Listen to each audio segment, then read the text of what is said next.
बिस्मिल्लाहिर्रहमानिर्रहीम। अस्सलाम वालेकुम। आज की वीडियो एक बहुत बड़ा कौमी इशू जिस पर बात करना ज़रूरी है। इससे पहले कई लोगों ने इस पर बात की और मैंने भी वक्तन फ़क्तन इस पर बात की है। वो ये है कि पाकिस्तान बहुत तेज़ी से अपनी ज़रई ज़मीनों से हाथ धो रहा है। वक्ती फ़ायदे के लिए आने वाली नस्लों का गला घोंटा जा रहा है और जिस तेज़ी के साथ पाकिस्तान की ज़रई ज़मीनों पर सोसाइटीज़ बन रही हैं, आने वाले 40-50 सालों के बाद यकीन जानिए कि हमको फसल काश्त करने के लिए शायद ज़मीन ना मिले।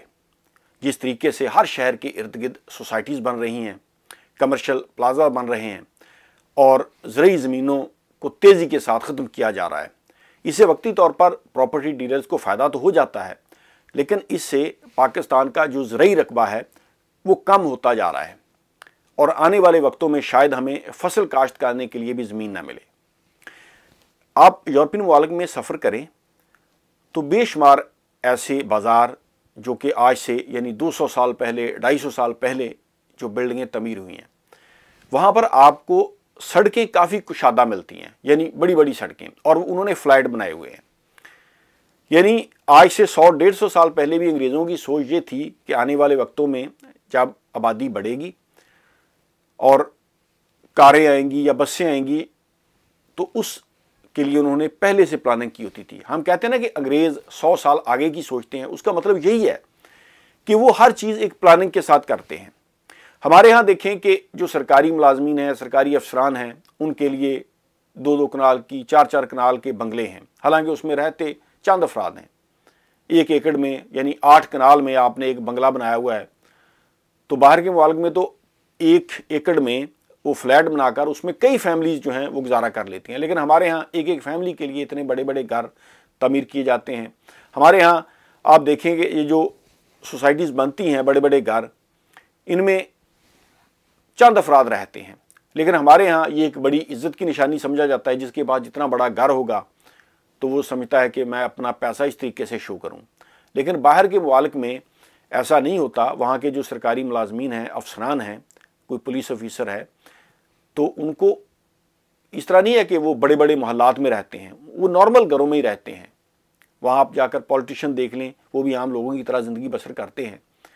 लेकिन हमारे यहाँ तो ये एक ट्रेंड बन चुका है कि ये सियासतदान है, बड़ा ताजर है, बड़े बड़े सरकारी अफसरान, वो बड़े बड़े मोहल्लात नुमा घरों में रहते हैं। और फिर ये जो सोसाइटीज़ बन रही हैं, बड़े बड़े घर बन रहे हैं, ये किसी प्लानिंग के तहत नहीं बन रहे, क्योंकि पाकिस्तान में रिश्वत है, सिफारिश है, कॉलोनियाँ बनती हैं, प्रॉपर्टी डीलर जो है वो पैसा खिलाते हैं, ज़रई ज़मीनें ख़रीद कर उस पर सोसाइटीज़ बनाए जाते हैं, उसमें वो पैसा तो कमा लेते हैं, लेकिन ये पाकिस्तान का ज़रई रकबा जो है वो बर्बाद कर रहे हैं।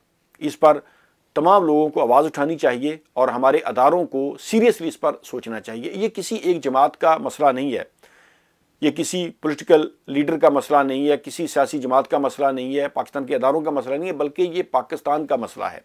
ये एक ऐसा इशू है जिस पर हर किसी को बात करनी चाहिए। आप हुकूमत में हैं या अपोजिशन में हैं, सियासतदान हैं या कोई भी हैं, इस मसले पर, क्योंकि ये एक ऐसा कौमी इशू है। जिस तरह एजुकेशन, नेशनल हेल्थ सर्विस, इसी तरीके से हमारा ज़रई रकबा जो है, पाकिस्तान में ज़्यादातर लोग तो वो एग्रीकल्चर से मुंसलिक हैं, ज़िम्मेदारा करते हैं। अगर हमारी ज़रई ज़मीनें बर्बाद हो गई तो फिर लोग क्या करेंगे? जिस तरीके से पाकिस्तान में लोग ज़्यादा जो देहातों में रहते हैं वो तो ज़िम्मेदारी करते हैं ना, उनका तो और कारोबार नहीं है। तो ज़रई ज़मीनों पर ये सोसाइटीज़ बनाई जा रही हैं। घर बनाने चाहिए, वक्त के साथ साथ जिस तरीके से पॉपुलेशन बढ़ती है उसमें इजाफा होता है, तो घर तो बनाने चाहिए, लेकिन प्लानिंग इस तरीके से करनी चाहिए कि बजाय इसके कि हम घर जो है वो हमें फ्लैट बनाने चाहिए, बिल्डिंग्स बनानी चाहिए, ताकि हम थोड़ी जगह में ज़्यादा लोगों को एडजस्ट कर सकें। और फिर प्लानिंग परमिशन जब देनी चाहिए ना सोसाइटीज़ बनाने के लिए, उसमें देखना चाहिए हर चीज़। ये नहीं है कि आपने रिश्वत दी है और किसी भी ज़रई ज़मीन पर आप एक तरफ लोग फसलें काश्त कर रहे हैं, साथ ही आप सोसाइटीज़ बना रहे हैं, तो ये पाकिस्तान के लिए बड़ी तशवीश कुन सूरत हाल है। पाकिस्तान में जिस तरीके से ये सोसाइटीज़ बन रही हैं, आइंदा आने वाले सालों में ये लोगों के लिए बहुत ज़्यादा प्रॉब्लम जो है वो बन जाएगी। इस पर हमारे अदारों को सोचना चाहिए। बहुत बहुत शुक्रिया। अल्लाह हाफ़िज़।